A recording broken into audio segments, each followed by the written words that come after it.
Nakatakdang makipagpulong si Pangulong Ferdinand R. Marcos Jr.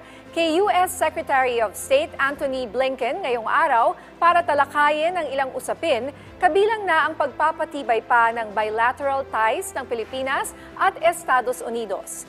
Ayon sa Department of Foreign Affairs, inaasahang mapag-uusapan ng Pangulo at ni Blinken ang ilang regional at global development na may implikasyon sa seguridad at economic growth ng dalawang bansa.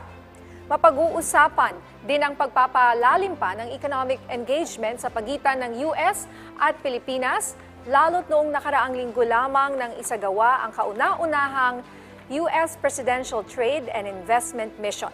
Wala pa naman daw anumang kasunduan ng inaasahang mapipirmahan sa pulong ni Secretary Blinken at ng Pangulo.